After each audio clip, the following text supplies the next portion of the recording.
in a quiet corner of rural Scotland, is a place which is quite unique, a place which has captured the hearts of people around the world. Located just a few miles from Kirkcudbright, a town made famous as an artist's colony in the 1920s, this place is the world's very first animal hospice, and it is still the world's only hospice for both domestic and farm animals.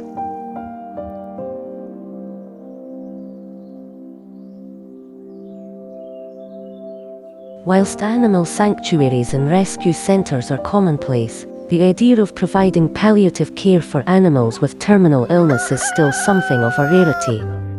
Usually when a domestic or even a farm animal becomes sick or suffers with a serious illness or injury which is considered too expensive to treat, they are put down or abandoned, even if there's a chance they could be saved.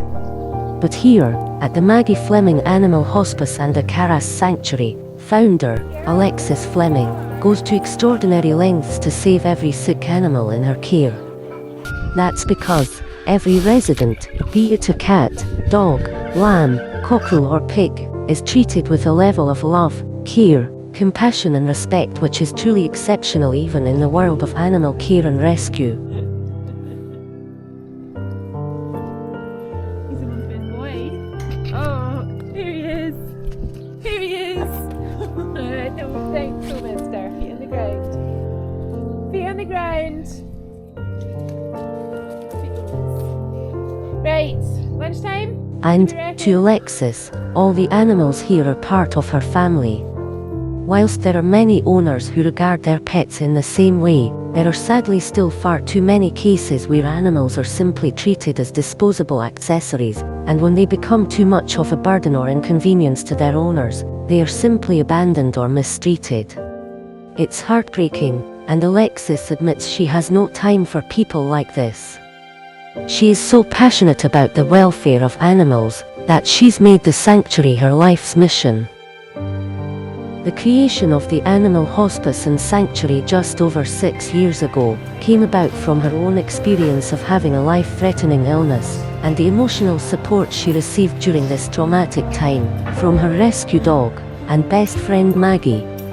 Maggie, a bull mastiff, kept bedridden Alexis going, especially when doctors gave her just 6 weeks to live. Incredibly, Alexis fought her way back to health with Maggie by her side, only for Maggie, who later developed lung cancer, to die alone in pain, at the vet hospital. Devastated that Maggie had died without her, Alexis decided to start an animal hospice in Maggie's name in the hope that she could ensure other animals nearing the end of their life would not have to die alone. So Maggie was my bull mastiff lass. We met in a dark car park one night. She was very much like the wee girl Betty who's here just now. Just had pups after pups. Her teats were all swollen and sore, and she'd just been basically handed over for 100 quid. He was going to swap her for a motorcycle helmet and a signet ring, and I just happened to see her online, and it was just, it was the 19th of December, so it was just before Christmas. And there was so many dogs, but I always felt, even back then, there was something that just draws you to certain folk. Like with humans, you just get that pull towards somebody. So there's so many, there could have been so many different stories, but for some reason it was Maggie, and she was just a wee soul. The guy just handed her over without second thought, and he was like, all her pups died, no use to me. Totally discarded, and this wee dog just looking up at him, skinny, terrified, just, if that was the only time that had happened, it was bad enough, but it was just over and over and over again, you're seeing it. So I was I was married, with a different life, but I was married and I lived in an apartment in York that I was not allowed any animals, and I already had 3 rescued rats who I had to evacuate every time we got an inspection. So within a few hours I was going home with a dog in the back of the car.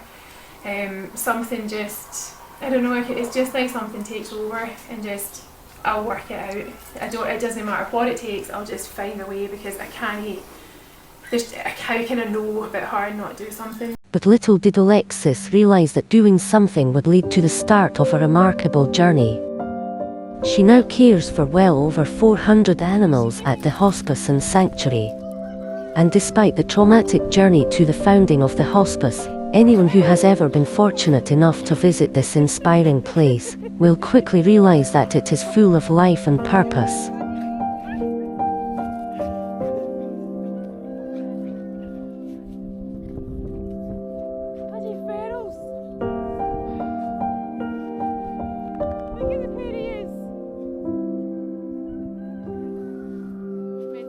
Of course, not every animal here is sick. Take these two healthy and incredibly cute lambs for example. One of them was found abandoned, sheltering under corrugated metal, whilst the other was born after her blind mother had also been abandoned. But both have settled into their new home, where they receive plenty of love and attention.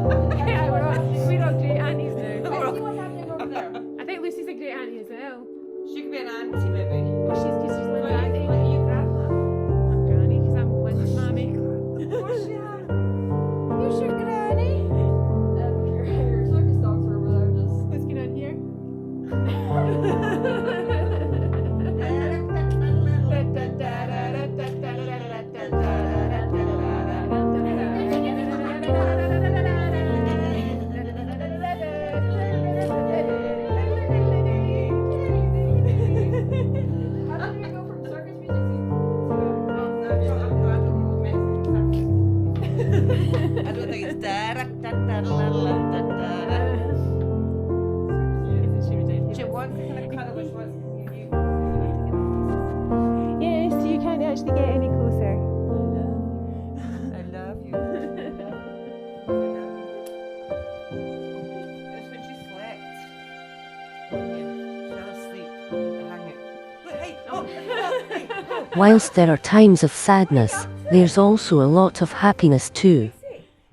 Yeah, I mean, I think a lot of people do have this, when they come they expect it to be a lot of dying animals, and that's really sad. Apart from the fact that there's actually nobody that's end of life. It's actually not a very good hospice. There's not that anyone that's end of life. It's kind of become more sanctuary for dogs that they've got nowhere else to go. So that's part of it, is that there's actually a lot of young, Daisy's she's not even a year old. Nothing wrong with her, clearly. So there's that part of it. So there's a lot of life. There's a lot of there's a lot of real happy. Everyone's dead happy. Everyone's just enjoying their day. Another driving motivation for Alexis is creating an oasis of love and compassion in a world which is so often based on hate, greed and cruelty. That world out there just didn't feel like the world I wanted to live in. So I thought, well, I'll make my own. I'll make my own world. And I wanted it to be somewhere that's happy for them, happy for me, happy for the folk that come here. Like, what else can you do except make somewhere that's not that? I see so much, maybe it's because of what I do, but I suspect if you speak to people in all sorts of walks of life, they'll say there's a lot of misery out there, there's a lot of unhappiness, there's not a lot of love. And I wanted this to be the opposite of that as best I possibly could. Can I please just have my donut and cup of tea, please? No. Ow! Oh, I swear to God. You are the naughtiest in the world. You are not getting my donut. No, not getting it.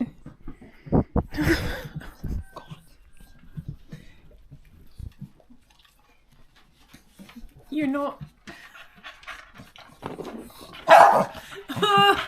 Just want my donut. Oh my God. Oh my God, I just want my donut. Minnie. Right. What are you doing? I swear to God. But building an animal sanctuary and keeping it running requires a lot of determination and willpower. But with support from family and friends, the Maggie Fleming Hospice and Animal Sanctuary started to take shape over several years. And it has become more than a full-time job. It's 22 hours a day, so I'll sleep for maybe 2 or 3 hours. Like 3 hours is a good night. Like, it's anything between 2 and 4, but usually about 2.5, 3 hours. Because sometimes that's the only thing left to give. Like, it's just I have to find £13,000 a month. I have to make sure everyone's healthy and well fed and got everything I need and all the supplies and all the admin and the website and the Facebook and the YouTube and the volunteers and all the admin, the licenses and the paperwork for all the farmed animals, and spending time with folk and being a mammy, you know, that's a big part of it. Add in the end of life care, so I could have somebody who's like wee Badger, he had dementia for 1.5 years, so he was up all night. So it's all of that all day, then do, you know, wee old man who needs his woman all night. And when it's amazing what you can do when it's not optional.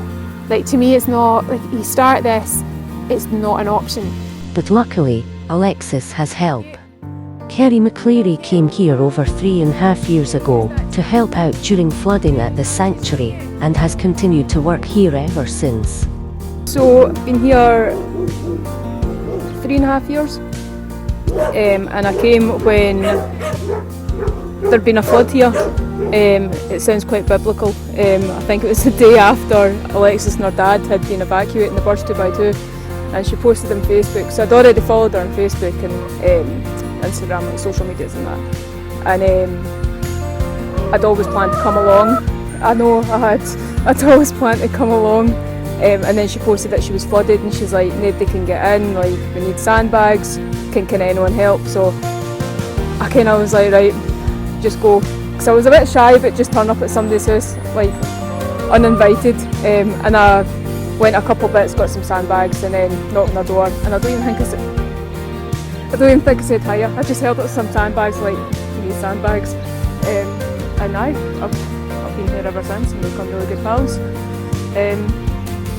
So I'd always wanted to be involved with helping animals somehow. I mean, it's one thing saying you love animals, but it's another actually being a bit proactive about it and that. So to have found a really good pal in a place like this, 20 minutes along the road, it's a no-brainer. And if she's happy for me to help, I'm happy to help her and help this ever-growing family. Another big challenge is finding the money to run the hospice and keep the doors open.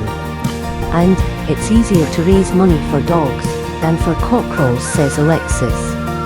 So one time I was at the vet and it was £1,000 for an eye surgery and a foot surgery for 2 cockerels.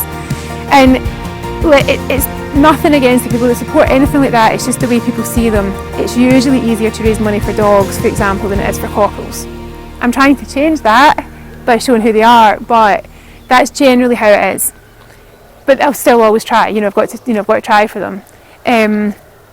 So I was on the way back from the vet and I was like, £1,000, how the hell am I going to find £1,000? I mean, we're usually hovering about like 30 grand in the bank, and that's, if it's £10,000 a month, it shows you how long that goes. So I got back and I did a ring like get help, and I got back and my dad was like, there's an envelope in the hall for you. So, oh, okay. He said a guy dropped it in. So alright, that's cool. I went into it and my dad had gone into his bed, and it had been one of those days, like a really, really long day. You're just like, oh, I need a cup of tea.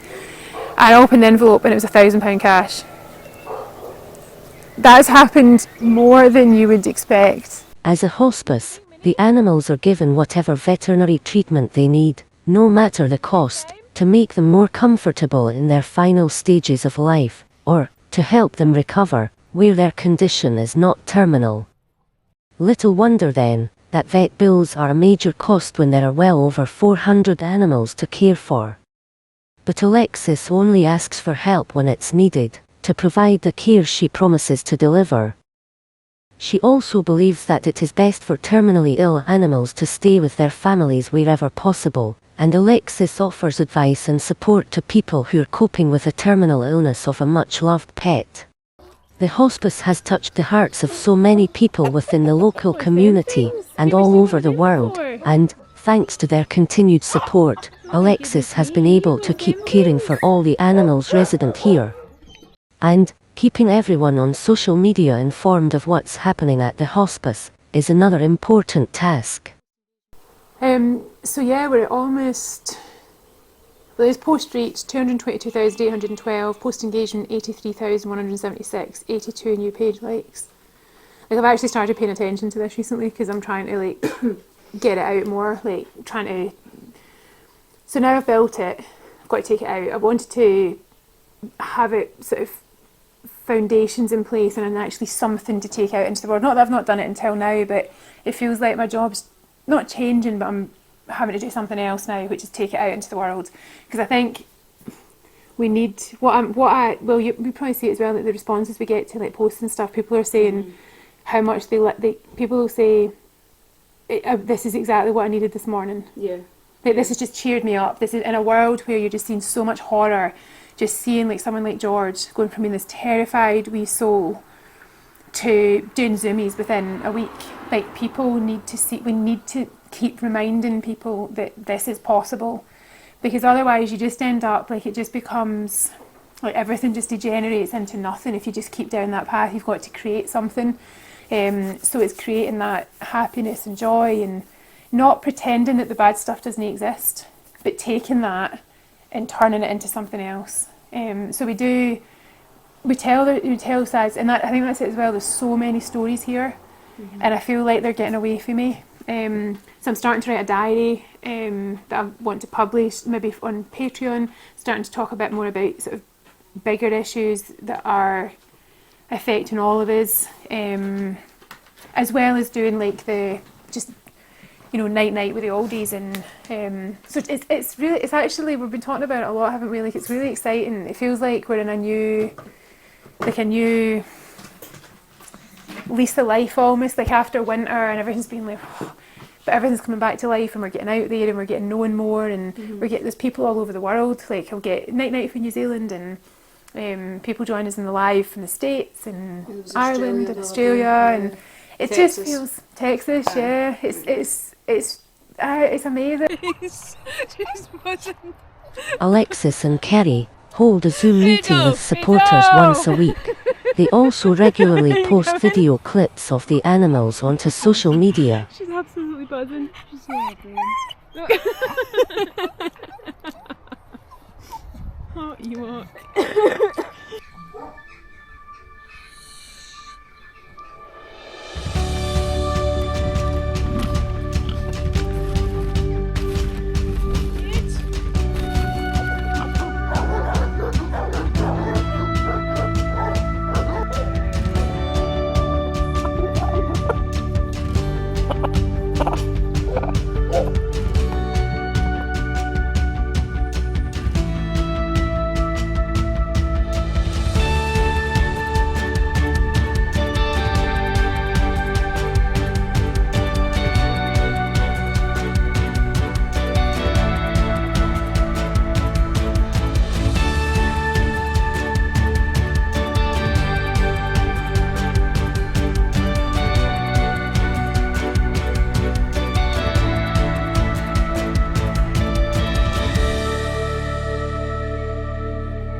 Despite already working around the clock, Alexis was also inspired to write a book about her experiences.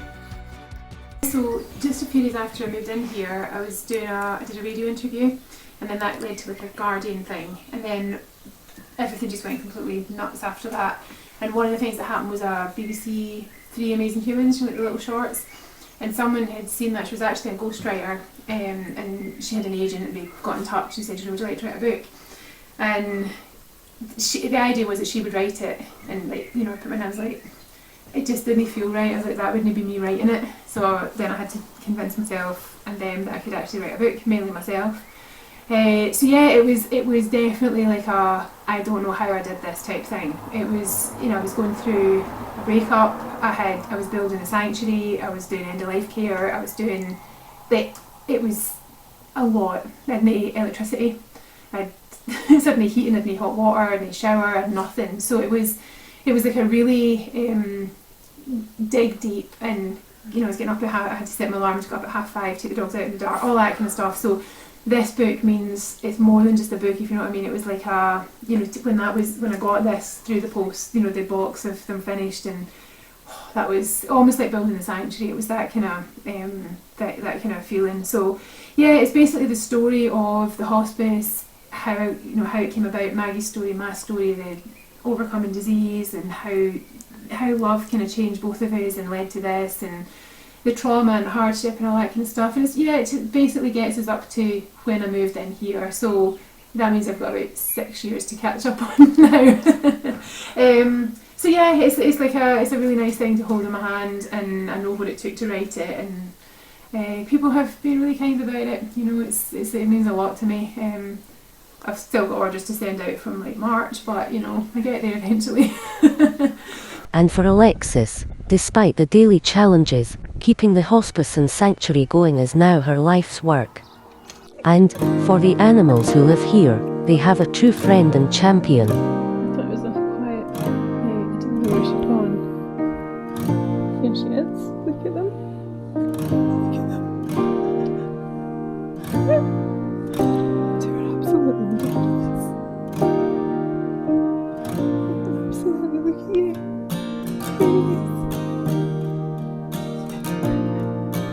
I like how much your smell.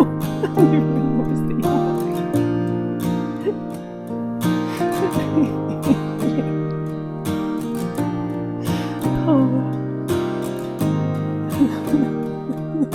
Absolutely adorable. No, don't get up, don't get up.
For more information about the Maggie Fleming Animal Hospice, visit their website at themaggiefleminganimalhospice.org.uk.